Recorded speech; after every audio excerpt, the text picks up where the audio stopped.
ensonga ez'okukabasanya abaana bataneetuuka mu Mukono district kigenze wala nnyo kubanga nja kugamba like a week nsobola okufuna cases ezisukka mu 10 nga za kukabasanya abaana bataneetuuka.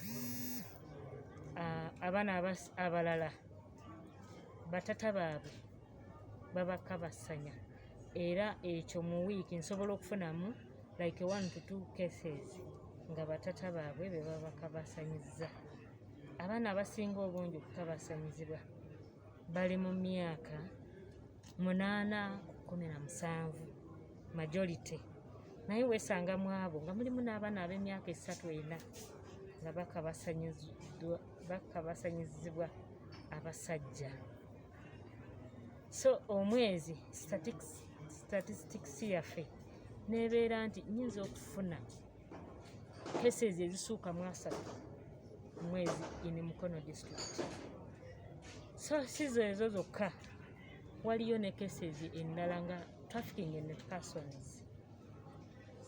Tulina cases nyingi zetufuna eza trafficking in persons nga majority abasinga okubeera involved in this they are the so-called pastors abeerimbika mu okubeera bapasita naye ng'ebigendererwa byabwe bya kukabasanya baana. Omulamwa gwe tukuttemu ensonga y'abaana twateekawo ebitongole bibiri.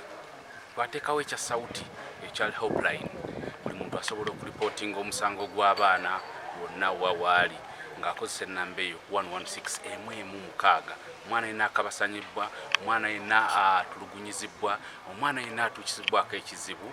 Twateekawo ennamba eyo, abazadde, abaana bennyini baani yenna buli omu well-wisher, aba LCs bakuba ennamba eya 116 ne baturipootingira emisango egyo. Era emisango egyo mingi giripootingibwa, bwe giripootingibwa ewaffe tugifollowinga paka ku logical conclusion ku police, tukwatagana n'abapoliisi ne ba probation officers. Tulina case clinics zaffe ez'enjawulo, tulina district era waliwo desk ya child helpline etuusu gye batuusizwako ensonga eyo.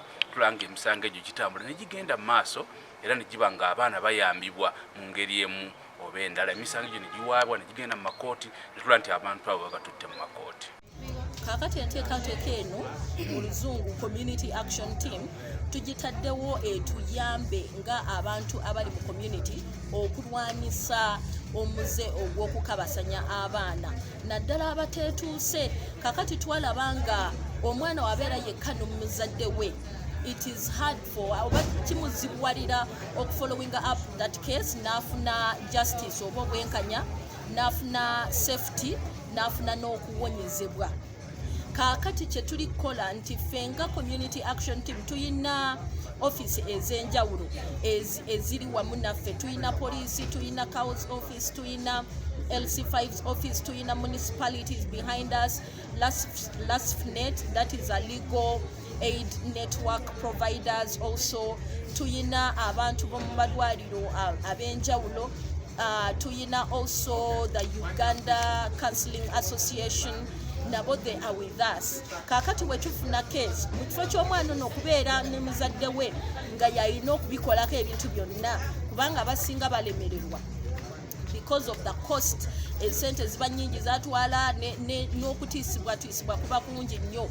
Kakati tuvuddeyo tubeere emabega w'abaana bano abaripootinga cases zino tusobole okulaba nga omwana oyo ayambiddwa. Ekisooka. Ekyokubiri, wetukwata omuntu nga yazizza omusango guno tusobole okumufuula ekyokulabirako, tusobole okubeera nga tulaba nga numbers zikkirira.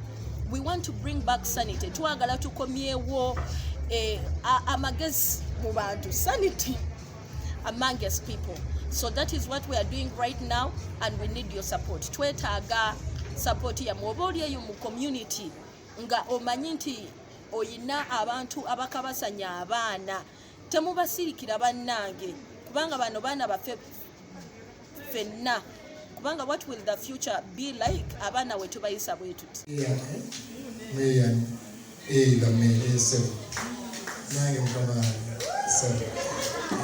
Banange pastor vokwogera Let me just do 2 quick things. Number 1, I'll tell you a little bit of a story. I wasn't really paying attention to this course. Maybe because of Master Child Care, Pastor Alfred was there. I kind of knew the stories. But and I would like to say a prayer. But to all the NGOs and to all our brothers and sisters that are fighting for this, I have a scripture for you. It's in the book of Hebrews, chapter 6 and verses 10. It says, "For the Lord is not unjust. He will not forget all the good things that you've done for his children and still do." For all of you that are being good Samaritans, for all of you that are fighting this battle, and you shall win this battle in Jesus' name. But that's my verse for you guys that I see my brothers and sisters that travel all the way. Some of you are very far from home, but this is home anyway. But Abamukumwe, you've traveled so far, you've given so much. But Hebrews 6:10 is the verse for you. God is not unjust. He will never forget every good thing you've done for his people, for his children, and still do. Katonda tali nti si mwesigwa. Tajja kwerabira byonna ebirungi bye mukoledde abaana be, era n'ebyo bye mukyakola. Okuwaayo kwammwe, your generosity, your kindness, your everything you've done, God will pay you back for that. Thank you so much.